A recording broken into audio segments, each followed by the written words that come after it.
What is up, the Lions fans? It's your boy Motor City Don P. We're back here once again. You already know what it is. It's Wednesday. It's Wednesday. Ain't really nothing special about it. It's just Wednesday. We started off with a super chat from Brent DeWitt. I'm gonna get to that after I hit this interlude, this interview, this introduction. You know, it's flushing, it's Russian. All right. I don't know where that came from, but it is what it is. You already know when you see me, front your TV. One thing's for certain, and three things are for sure. Number one, the Motor City Cats are indeed back at it. Number two, we came to give you stats, and none of that said it. And number three, perhaps the most important number of them all, number three, we want to make sure we keep your Lions news pragmatic. And you may be asking yourself, how, Don? How, Mr. P, does one keep the Lions news pragmatic? Well, it's very simple. It's very easy. I'm glad you asked. I'll let you know. I'll tell you right now. Smash the like button. Subscribe to the channel. Share with your peoples. And once you've done those three things, and in any order, you have kept your news pragmatic, your Lions news pragmatic. And since sharing is caring, when you share this stream with your mothers, your uncles, your cousins, your brothers, your sisters, your fathers, your brothers, your sisters, your neighbors, your brothers, your fathers, your sisters, your uncles, you name it, you have indeed cared about those people. All right. What is up, though, everybody in the chat? You know who you are. The people that are chatting, the people who are just watching, ain't saying nothing. The people that's on that Victoria, don't tell nobody. You know who you are. Shout out to all of you. And we got some things that we're going to get into today. I just did a simulation, and it's gonna be fun. I'm eager to see. I haven't looked at it yet. We're gonna use my AI friend to tell us how the season would go if Dan Campbell was calling the plays from week number 1, and we're gonna get into that. And it's gonna piggyback off of an article that I have. So the first thing we got the super chat from Brent DeWitt. He says the toilet seats finish 2 and 6 or 3 and 5, irrelevant yet. So the toilet seat is the Bears. Again, I'm not so sure. I'm not so sure. So what we're gonna do, because Brent, I know you said that yesterday. What we're gonna do here, we're gonna play the game. Would you like to play a game? We're gonna play the game, Brent. And the game we're gonna play is the schedule game. So we're gonna look for the Chicago Bears remaining schedule.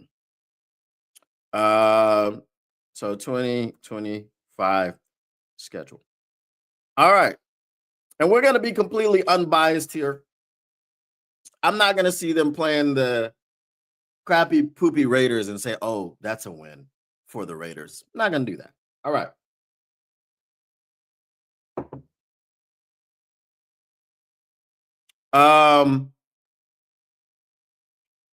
The next game that they have, I guess they're on a bye this week. No, wait, what's today? Yeah. No. Today's what? What's today?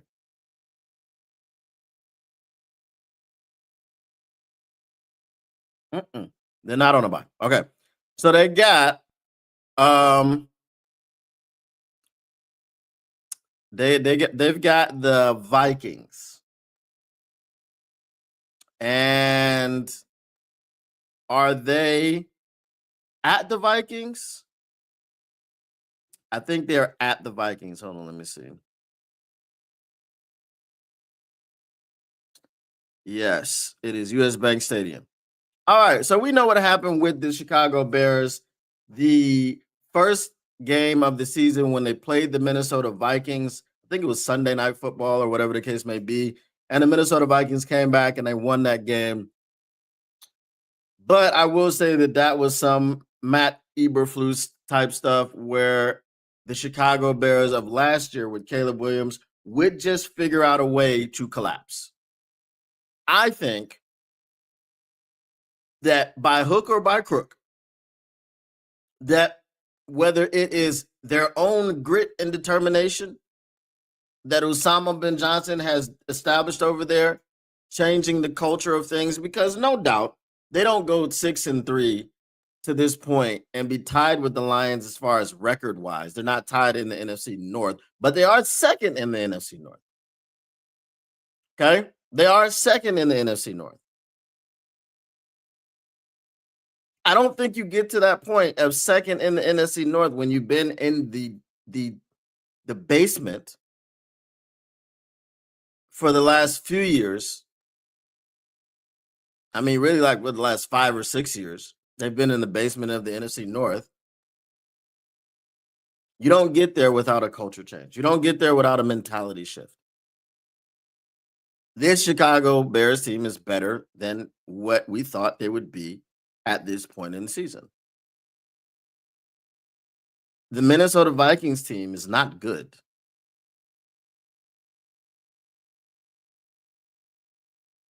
If you can neutralize the defense, what chance do they have?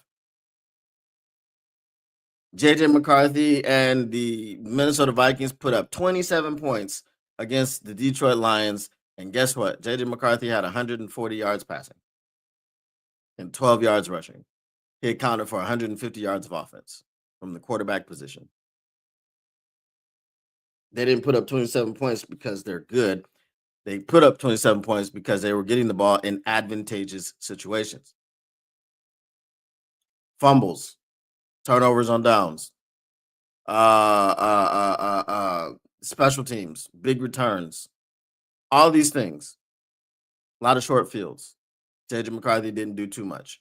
Running game did a lot. Okay. The Bears have proven that they could be in shootouts. So I would say that the Bears are going to win this game. So 7-3. Eagles, Bears lose that game. 7-4. Bears, Browns, Bears win that game. 8-4. All right. No, I'm not spending too much time on it. I spent time on it just kind of getting into my assessment of this team.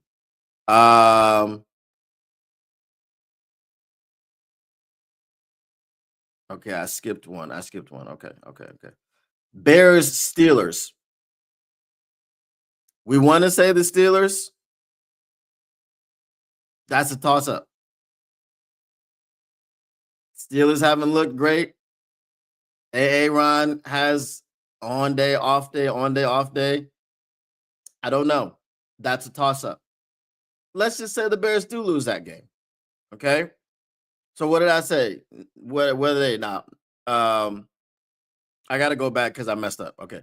So I said the Vikings, they win 7-3. Bears, Steelers, let's say they lose 7-4. Eagles, Bears, they'll lose that again, 7-5. Packers, Bears.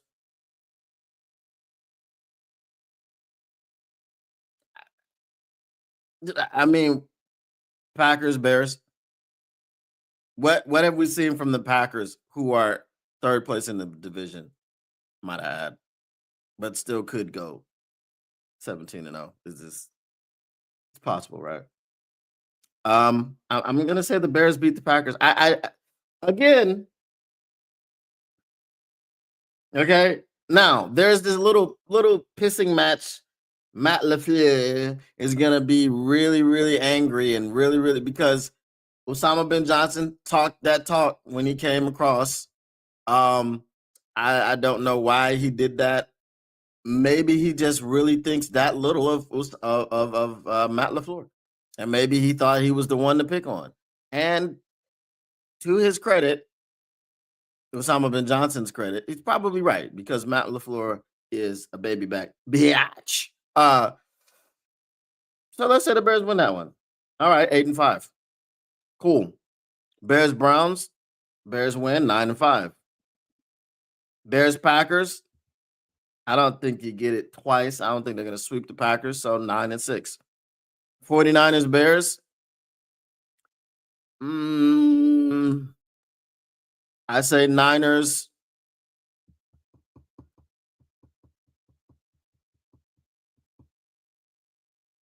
That's gonna be tough. That's gonna be tough. The Niners are at home, so I'm gonna pick the Niners in that one. Um, so now they're 9-7,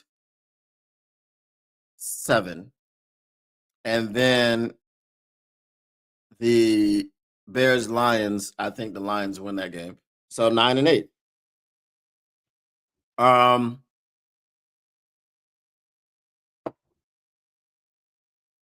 I don't think 9-8 gets you to the playoffs, but I also don't think it gets you into the cellar.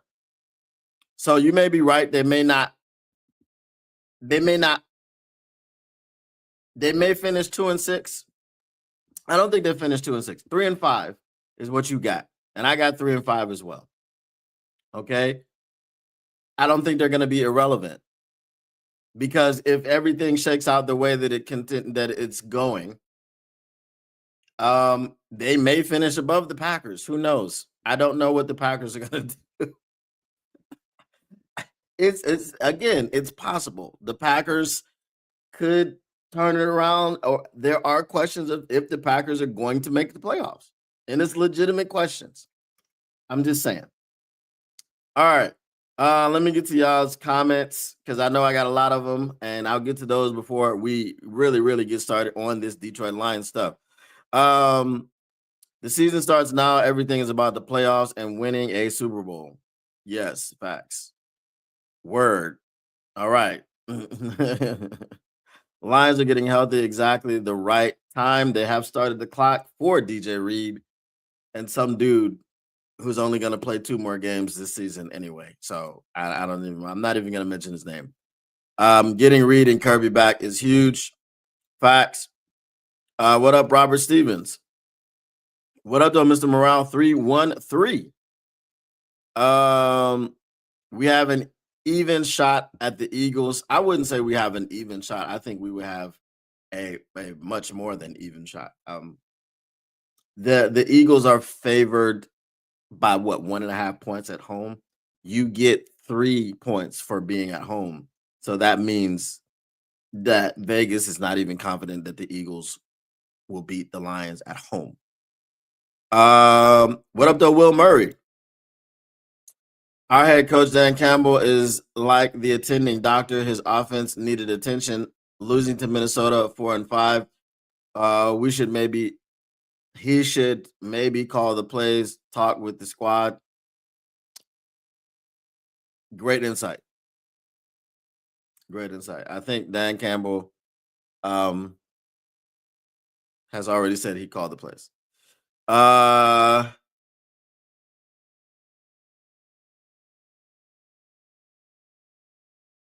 Okay. All right. What up, though, Jody Carruthers? Waiting for someone to expose Osama bin Johnson. What is your score prediction? I will give a score prediction on Friday. So you're going to have to come back on Friday. I'm not going to give you a score prediction today. We still got to have the final injury report and all that stuff before, and then and break down everything. So I will give you that on Friday.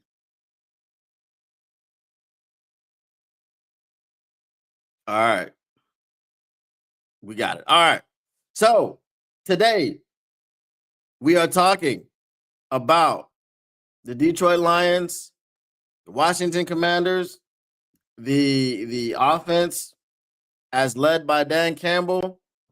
We want to know, is it sustainable? Is it sustainable? Why do I ask that question? Because I don't believe in the Washington Commanders.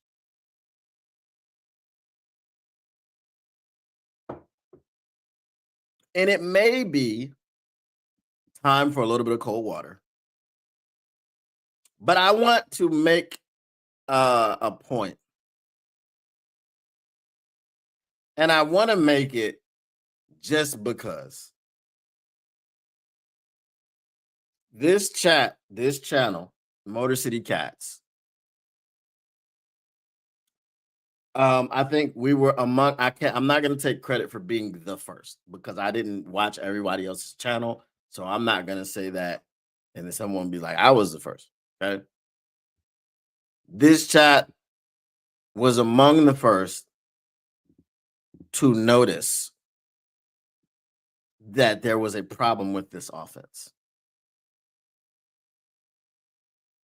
Um, this chat wasn't parroting things like, "Oh, we're the top scoring team in the NFC. Oh, we score 30 plus points per game. Oh, this, that, and the third thing." Johnny Mo is not the problem. Our offense scores 30 plus points per game. Now that the cover has been pulled back, and now that Dan Campbell has taken over play calling duties, Johnny Morton is the worst offensive coordinator that the Lions have ever had, it seems. Just watching other shows, looking at other channels, watching other creators, it seems that Johnny Morton is now the worst offensive coordinator ever. He's the dummy that couldn't take all of these weapons and do anything with it. He's the guy that said he wasn't going to change anything, and he came in here and changed everything. He's the guy that told you that JMO was going to be heavily featured in this offense, and he was going to take deep shot after deep shot after deep shot after deep shot after deep shot, and he was not able to get the ball to Jameson Williams. He's the guy that told you that Jameson Williams had to live downfield. There was no other way that you could get the ball to Jameson Williams. It had to be all the way downfield. He had to run 50-yard routes. And once he ran a 50-yard route, he had to have 87 yards of separation before you could throw him the football. He was the guy that came in talking all this stuff about everything that he was going to do and how he was going to dictate to the defense and how he wasn't going to let the defense dictate to him. He was that guy. And I told you he was that guy. Now a lot of people are catching up. I'm not saying he's dumb. I'm not saying he's the worst offensive coordinator we've ever had. I've seen worse. We've all seen worse. We all saw Joe Lombardi. He's the worst. We all saw him. We all saw Joe Lombardi come in here telling us he needed his Jimmy Graham, which is why we didn't get Aaron Donald. So not only are you a bad offensive coordinator, but you called for a player such as Eric Ebron to be drafted over Aaron Donald. You, sir, are the worst.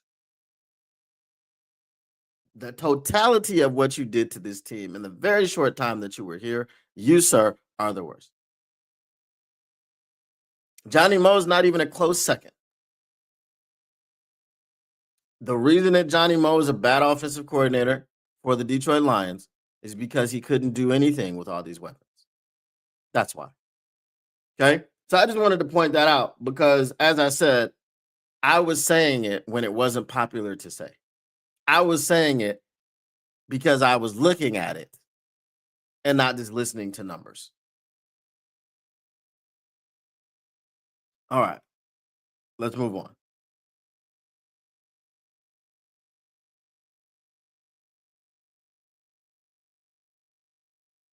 Robert Stevens singing the tune, huh? Johnny can't call a game, but he does know offense, so he's a spotter in the booth. Facts. And Dan Campbell said as much. I appreciate you, Timothy Reed. I appreciate you so much because that's all I try to do. Just give out the truth as I see it. That's why we call me the ball seer. I synced it. All right. So we've got an article here. It says the Lions' offensive resurgence against the Commanders is no fluke. And we'll go ahead and look at that. And who wrote this article? Bo Underwood from Sideline Report. He says the Detroit Lions' 44-22 win over the Washington Commanders on Sunday was the ultimate return to form. The Lions rung up 546 yards of offense, 320 passing yards, and 226 rushing, and averaged 8 yards per play. Nearly every skilled player got involved, with Jahmyr Gibbs and Jameson Williams starring in particular, as Jared Goff was almost flawless distribution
All right. Yeah. Okay. I'm good. All right. All right. So my browser froze. That's what happened. And I was up here talking to y'all about because my camera wasn't frozen. I'm looking at my camera on the other screen. So I felt I felt good about it. I felt good about maybe y'all being able to hear me. But you couldn't. So let's go ahead. I didn't get too far. Um All right, so we got the Lions' offensive resurgence against the Commanders is no fluke. This was written by Bo Underwood for Sideline Report. He says the Detroit Lions' 44-22 win over the Washington Commanders on Sunday was the ultimate return to form. The Lions rung up 546 yards of offense, 320 passing yards, and 226 rushing yards, and averaged 8 yards per play. Nearly every skilled player got involved, with Jahmyr Gibbs and Jameson Williams starring in particular, as Jared Goff was almost flawless distributing the ball. The Lions' defense also came to play with 1.5 sacks from safety Brian Branch and a stellar half from Terrion Arnold before the quarterback left with a concussion. The Lions went up 41-16 in the fourth quarter before Washington added a garbage time touchdown. It was a revelatory display from a glasses sporting Dan Campbell, who assumed play calling duties from John Morton for the first time all season. But against a beaten up, disappointed Commanders team that has now lost 5 straight games, how confident can we be at this that this will be the version of Detroit that we see going forward? So that is the question that I am asking all of you. Okay? How confident are we? Because I told you guys the week before the Commanders game, after we had lost to the Vikings, as we were licking our wounds, as I was crashing out 2-3 straight days about Johnny Morton.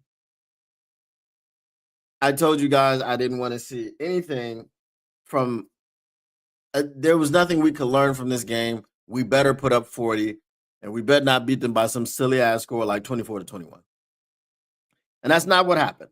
We didn't beat them by that silly ass score. We did put up 44 actually. And we didn't put up 44 with Johnny Morton.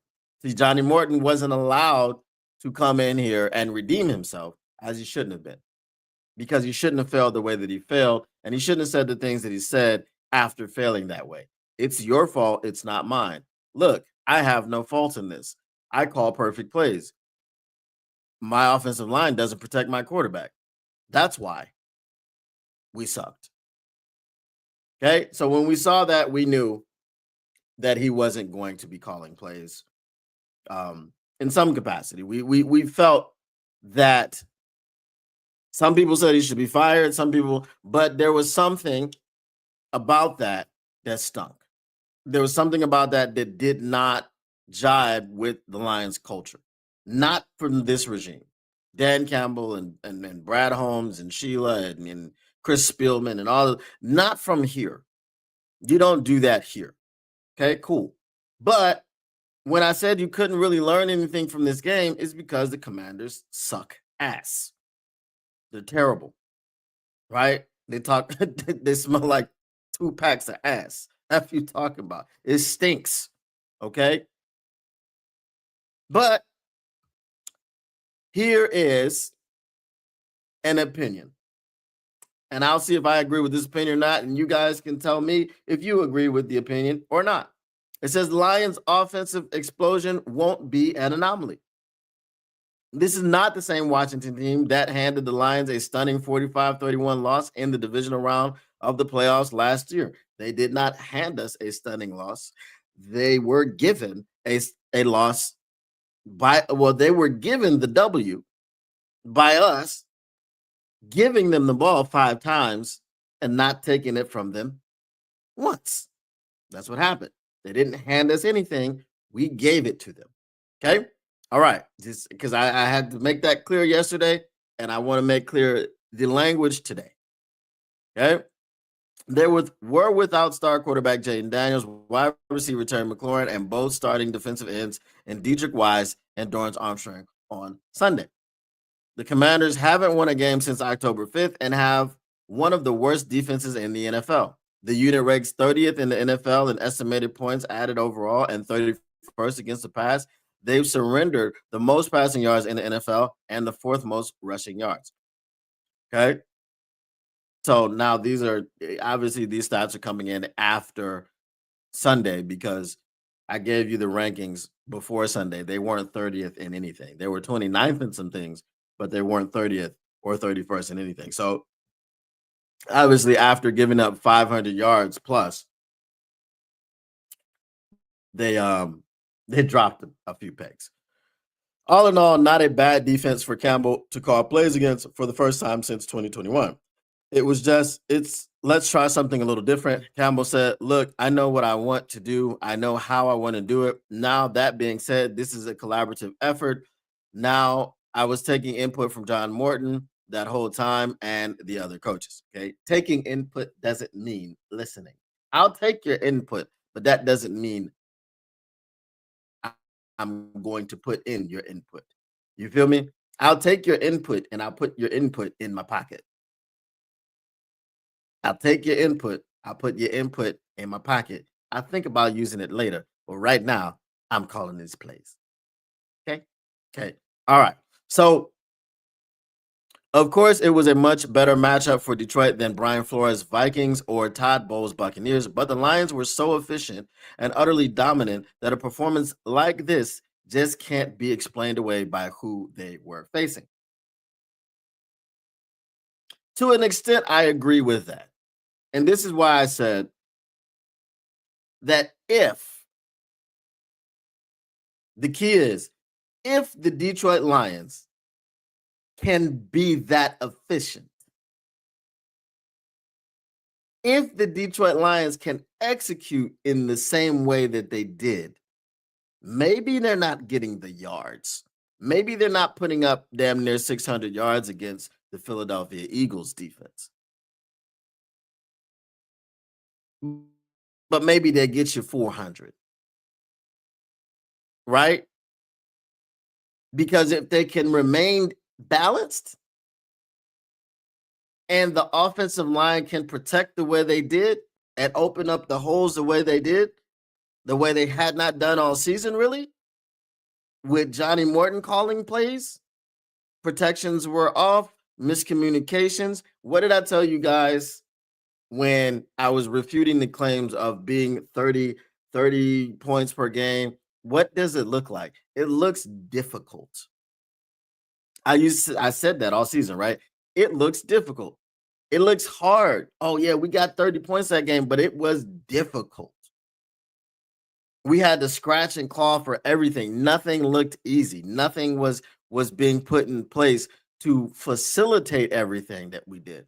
Players make plays, but coaches weren't making it easy for them. Players had to rely on talent. It's great when you have a Ja who can outrun the entire defense, but has to run around 30, 40 yards in the backfield trying to outrun the defense. That's terrible. But when you've got a guy that can scheme him into the open space and say, go with no one around you, and we'll see who's going to catch you. Get up on that line, boy, and we'll see what's what. When you have that, that's awesome. That's awesome. Because you didn't waste any time running laterally back and forth. You didn't do any of that. You just got the ball in space and you took off. And good luck to anybody who didn't have an angle. And sometimes good luck to someone who did have an angle. Okay? So that was my point. It looked difficult. So if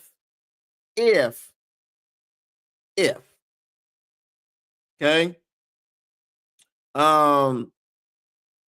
if the Lions can be that efficient, if the Lions can protect, if the Lions line can protect the Lions quarterback, if the Lions line can open up holes for the Lions running backs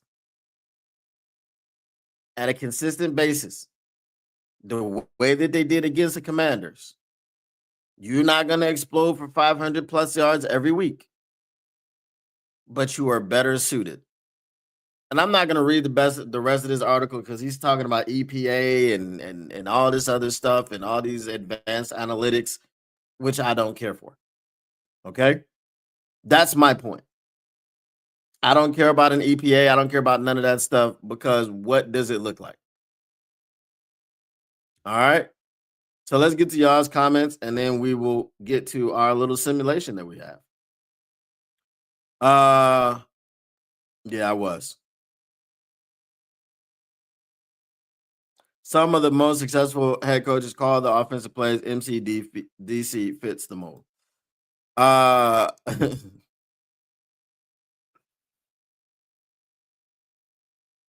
Khalif Raymond also balled out. Right. Get Fox a lounge chair. All right, here we go. Are y'all ready for this simulation? If you're ready for this simulation, let me get an amen. Now, I want you to look to your left. I want you to look to your right. And I want you to say to your neighbor, Alizé. Shout out. If you know, use the hashtag. Y'all don't be good, but sometimes I get deep. Is it my quiver? I got so many arrows. And the arrows, they can come from the 90s. They can come from the 80s. They can come from the 70s. They can come from last week. You know what I'm saying? They can come from yesterday. You just don't know where they're coming from. But if everybody is ready for this simulation, we'll go ahead and do the simulation. All right. Fact of the matter, Morton's play calling is way too predictable. Too predictable, vanilla, unimaginative, cannot use the weapons that we have. All right. So the way that this simulation works, I asked my guy, Gemini, I said, we're going to take the first 8 games of the season where Jonathan Morton III was calling. Jonathan Morton III, that's his new name. Was calling the plays. And then we're going to take the 9th game of the season where Dan Campbell was calling the plays. And we're going to extrapolate that out over the first 8 games. And we're going to see what the results would have been. What does AI believe our record would have been if Dan Campbell was calling the plays? I got this idea partially because of that article. And also, yesterday, there were a lot of people in the chat asking the question, what do you think the record would have been had Dan Campbell been calling the plays from week number 1? So now we're going to have a little bit of input into why, or insight into why and what it could have been. So it's got part 1, the John Morton offense, games 1 through 8. Okay. It says your premise is correct. After Usama bin Johnson's departure, it doesn't say Usama. I put that in there. John Morton took over as OC, and the Lions started the 2025 season with a 5-3 record. Their 8 games played were weeks 1 through 9 with a week 8 bye. While the 5-3 record looked good on the surface, the offense was winning in spite of itself. Wow. Gemini said that. All right. The deficiencies you're looking for were clear in the team's 3 losses and even in some of their wins. Record 5-3 losses. Week 1 at Packers, 13-27. Week 6 at Chiefs, 17-30. Week 9 versus the Vikings, 24-27. The final game before the switch. The deficiencies. The offense under Morton was defined by stagnation, predictability, and inefficiency. This is not me. I didn't say any of this. This is the AI. Okay. Anemic in losses. The offense completely disappeared against good teams in week 1 loss to Green Bay. The team was held to just 246 total yards. Terrible on third down. I did not mention third downs. I told it to look at the stats and tell me what it saw. Okay. So I'm telling y'all, as I'm reading this off, I gave it clear instructions. I didn't mention third downs. I didn't mention anything to look for other than the deficiencies in the offense. Okay? Terrible on third down. Through the first 8 games, the Lions' third down conversion rate was among the worst in the NFL, hovering around 36%. This constantly killed drives and kept the defense on the field. Predictable dink and dunk passing. The offense had become one-dimensional. In the Week 1 loss, Jared Goff completed 31 passes, but for only 225 yards, a very low 5.8 yards per attempt. It was all short horizontal throws. Failure to use star players. I didn't say none of this. I didn't guide it to do that. Failure to use star players. The run game was inconsistent and star players were neutralized. In the Week 1 loss, running backs Jahmyr Gibbs and David Montgomery were held to a combined 2.7 yards per touch. Gibbs infamously had 10 receptions for just 31 yards. In the Week 9 loss to the Vikings, the last straw, Gibbs was held to just 25 yards rushing. The offense had lost the aggressive physical identity Campbell had built. It was sloppy, predictable, and failing to execute in critical moments. Even AI can see. Even AI can see. Could Madden call better than Morton if you set Madden's AI to auto? Probably. Robert Stevens says 8-1. Okay, we'll get to I don't know. You say 8-1. Some people were saying 7-2. So we were perfect on third down Sunday. Oh, twice on fourth down. Hey, we're gonna get to it. All right. So y'all heard the assessment that AI made in about the first 8 games. Okay, part 2, the Dan Campbell takeover. The takeover. Cause you so lame. Okay, anyway. Hashtag if you know, you use hashtag. Game 9. Following the 3-point loss to the Vikings, Campbell, just as he did in 2021 with Anthony Lynn, took over play calling duties for Game 9, Week 10 against the Washington Commanders. The result was an immediate, violent correction. Result 44-22 win. Team stats versus Commanders. Total yards 546, rushing yards 267, passing yards 320, third down percentage 60%, 9 for 15, red zone percentage 80%, 4 for 5, 0 turnovers. Possessions scored on their first 8 straight possessions. Player involvement explodes. As you noted, the difference was who got the ball and how. The offense was aggressive, creative, and explosive. Jahmyr Gibbs, 172 total yards and 3 touchdowns. Jameson Williams, 6 catches for 119 yards and 1 touchdown. Jared Goff, 25 of 33 for 320 yards, 3 touchdowns, 0 interceptions, and a 135.9 passer rating. This wasn't a dink and dunk offense. This was a physical dominant attack that unleashed its best players vertically and on the ground. Okay, now, part 3, my opinion, the hypothetical 8-0 start. What? Gemini thinks that we would have been undefeated in the first 8 games if Dan Campbell was calling the plays. All right, so let's see what the reasoning is. Going back through those first 8 games, here's my opinion on how the outcomes would have been different if Dan Campbell had been calling plays from Week 1. In my view, the 5-3 record was a massive underperformance. I believe the Lions would have been 8-0 or 7-1 at worst. At worst. Okay? Week 1, we're going to go through the weeks. Week 1 at Green Bay. Packers lost 13-27. What happened? The offense was completely anemic, 246 total yards. Morton's game plan had no answer for the Packers defense, resulting in Gibbs being used as a check down receiver, 10 catches for 31 yards. Campbell's difference. The Campbell-led offense put up 267 yards rushing alone.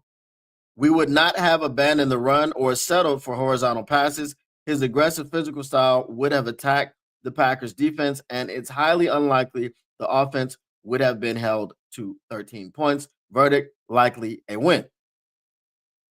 Week 6 at Kansas City, lost 17-30. What happened? The offense was humbled and held under 350 total yards. You cannot beat the Chiefs by being predictable and inefficient. Campbell's I'm not saying it. I'm not adding anything to this. This is all what Gemini said. Okay. Campbell's difference. To beat the Chiefs, you have to be explosive and score touchdowns, not field goals. The Campbell-led offense versus Washington scored on 8 straight possessions and was 80% in the red zone. This is the only style that gives you a chance in that matchup. It would have been a shootout, but the Lions would have been equipped for it. Verdict, a much closer game, likely a toss-up. This is the one loss I could still see happening, but it would have been a 38-35 type of game, not a 17-30 dud. Now, the crazy thing is I said yesterday when people were asking me, I said probably 8-1 because the Chiefs game to me was the only game in which we lost that we simply didn't play well enough to win. We just simply didn't play well enough. Now, obviously, the Vikings game, because we were talking about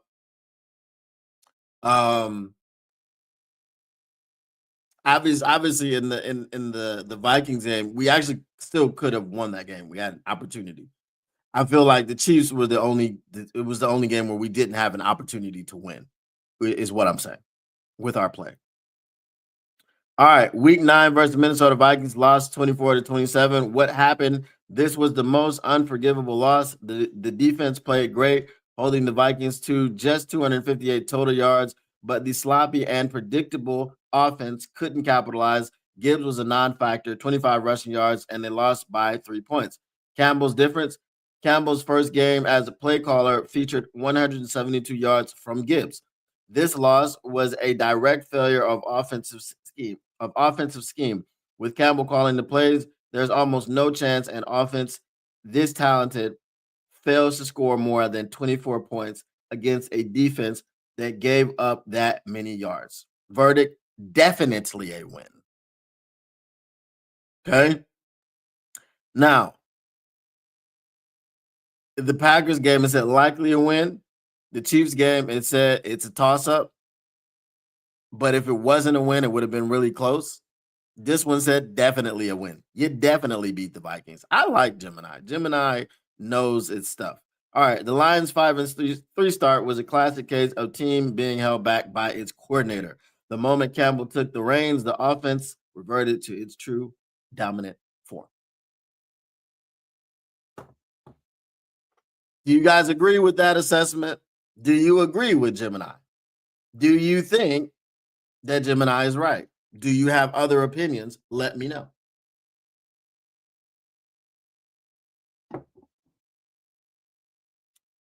All right. Now, the other part about this is what do you think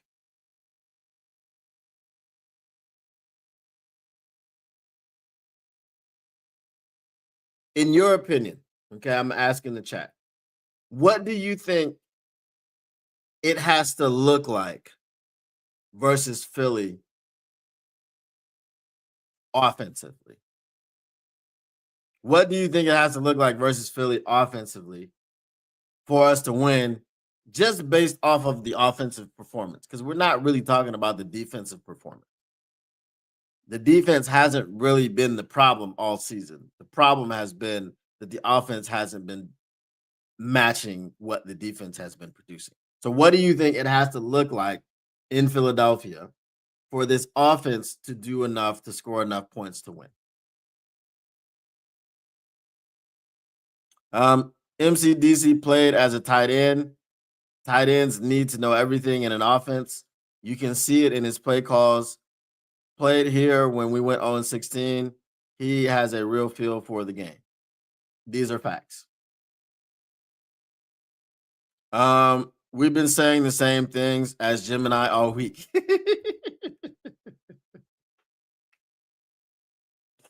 So either Jim and I watches this podcast, or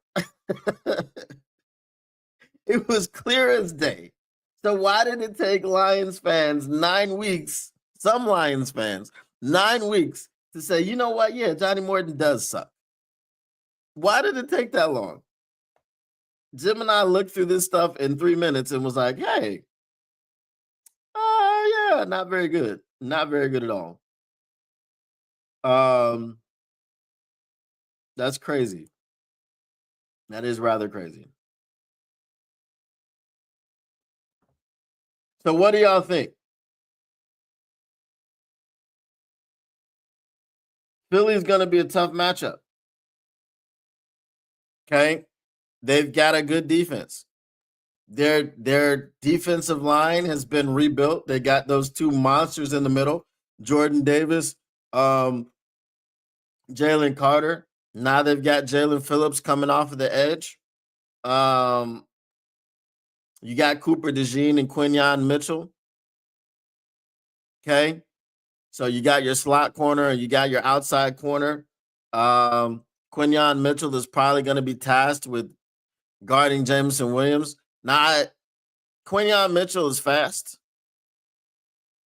But their scheme is not man heavy. They're a zone scheme. Okay. So I think there'll be opportunities to exploit the zones, especially with Dan Campbell calling the plays, right? Because Dan Campbell, so the crazy thing is this. Here's what I want to know, because this has been bothering me since he said it. Dan Campbell said that Johnny Moe was instrumental in the passing game. That's his baby. He's really good at it. Okay, so now Johnny Moe basically has been relegated to passing game coordinator of the Detroit Lions. Here's the question that I have.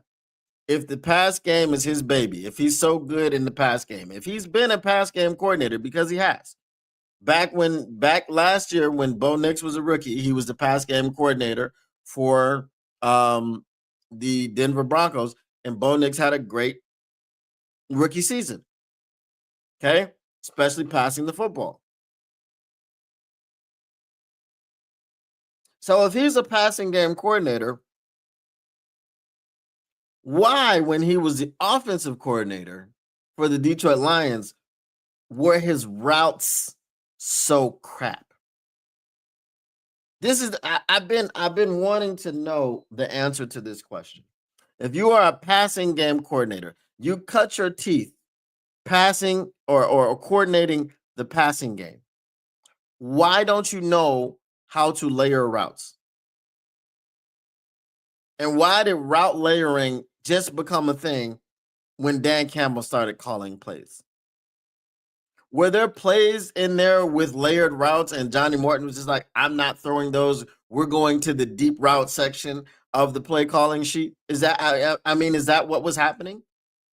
Because it just seems very strange to me.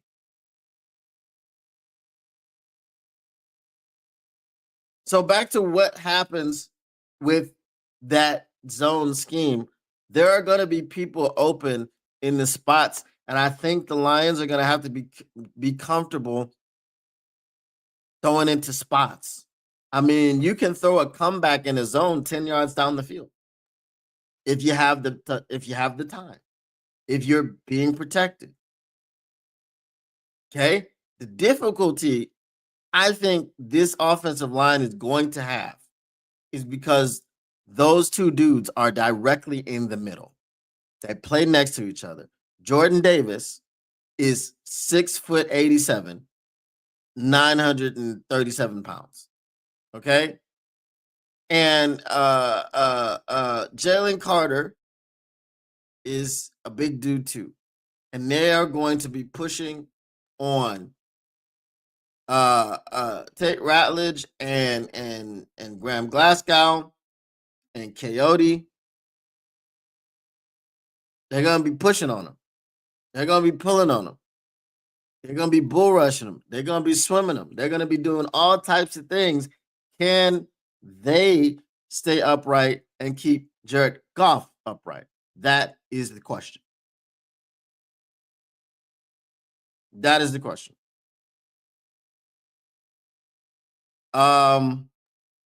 But I think in the passing game, like I said, there are spots and zones. You'll be able to run through zones, pick your spots. You got people like Sammy Potts. We got, Amon-Ra St. Brown, savvy route runners. Okay. Know where to sit down in the zone. JMO is learning all of that stuff, learning where to, stop in the zone, learning when to throttle it down, kick it up in the high gear. So I don't think that zone scheme is going to give Jared Goff too many problems. He needs to know the disguise coverages, and he needs to recognize his pre-snap, right? He needs to recognize who's faking the blitz and who's dropping back in the coverage, and he's got to see it. He's got to see it, because if he doesn't see it, it's getting picked off. It's getting knocked down. He's got to see that. But if he sees those things effectively all game, then he can effectively use the middle of the field, which will kill them, because they won't be able to get us off the field, and it'll be another game where the efficiency of the offense, where you score on all 8 possessions, will be on display again. Let me get to your comments. Hats off to MCDC for making the move before the ship had sailed. Yes. Before the ship was scuttled and there was a big hole in the bottom of it. And then it became the Titanic. The unthinkable Titanic. Why panic? Get you a hammock and go to Hamtramck. I got a ham sandwich. Picnicking in the park with Yogi Bear on the Atlantic. That boy fantastic. You don't want me to get in my bag. I see the defense making a difference in Philly. Offense, we need to play well in Philly. Yeah, I think the defense will make a difference, but I'm just talking specifically about the offense. We'll talk about the defense on Friday. I keep him coming back. Morton didn't set up plays by running plays to respond to how the defense played it. Well, he dictates to the defense. The defense don't dictate to him. That's what I was told. Was I lied to? Being the pass game coordinator last year is why I believed he would be a good OC here. Boy, was I wrong. It doesn't make sense, right? It doesn't make sense. It makes zero sense. It's like you knew nothing about the passing game, but you were the coordinator of the passing game. I don't know. Maybe he should take his ham sandwich to Hamtramck on the hammock. picnic in the park with Yogi Bear on the Atlantic. Maybe he should do that. I don't know. Go take a nap. Something. I don't know. It was crazy. All right. You know what we do on this show, boy. We flow, boy. Shout out to Marcellus Wiley. So mailbag. What you want to do? What you want to do when they reading you? Mailbag. Snicks, mailbag. Get your mailbag questions in. Get them in. Basking it. All right, let's get these mailbag questions in, man. Again, as I said, score prediction will be on Friday. On Friday. Y'all know I won't be here tomorrow, but Friday we will have our score predictions. We will have our whatchamacallit. We'll have all of our final injury reports and everything. So I'll be able to give you a more accurate score prediction to see who's actually gonna be playing. I did say that they started the clock for DJ Reed. Does that mean that DJ Reed will be playing? It doesn't mean that it's the 21-day week, 21-day window. If they're gonna do the same thing that they did with Aleem McNeil, they started his 21-day window. He looked great in practice, but they kept him out. They did the same thing with Malcolm Rodriguez. Um, the only thing that I could say is this was an in-season injury. It wasn't season ending, and it's a hamstring. Hamstrings are funny. I think what they'll do is monitor him as far as DJ Reed practice today. What do you feel like tomorrow? Can you practice again tomorrow? Are you sore? Are you tight? How does the hamstring feel? So I think DJ Reed, it's possible he could be a game time decision. It's also possible that he could get ruled out um, by Friday evening. So we'll see. We'll keep an eye on that. Aiden Hutchinson expects the Lions Eagles to be college football esque. Jahmyr Gibbs wins NFC Offensive Player of the Week after dominant game versus Commanders. Okay, Ahmed Hassanin stayed with the Detroit Lions due to loyalty. Cool story, bro.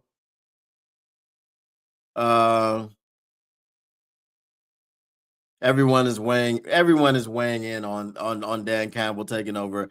It says watch Dan Campbell taking over play calling for our Lions is a bold move, and that's what they talked about on the Dan Patrick show.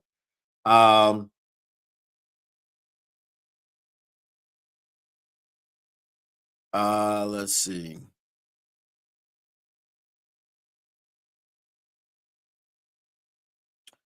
Marcus, oh my god. I don't even want to talk about that guy, bro. I don't want to talk about it. I don't even want to talk about him. He doesn't warrant speaking about until he actually plays consistent games. You got to play more than 2 games for me to care about you being on the team. All right.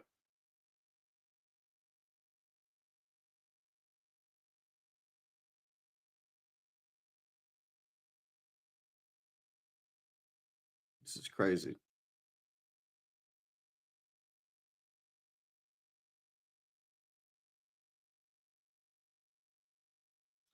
Crazy. All right. So we got no mailbag questions. We are going to go ahead and stab out, man. So I appreciate everyone that came through and hung out and stopped by for a drinking conversation. You know what it is. You know what it is. We got the drinks, we got the conversation. There's nothing in this cup but coffee. Okay. I don't have no purple stuff in my cup, none of that. Okay. All right. So as I said, I won't be here tomorrow, but I will be here Friday. So come through, get your mailbag questions, write them down, send them to the Discord, man. If you're in the Discord, but again, let me know that you've sent questions in because I don't get notifications. I do not know why. I do have them turned on, just don't get them. All right.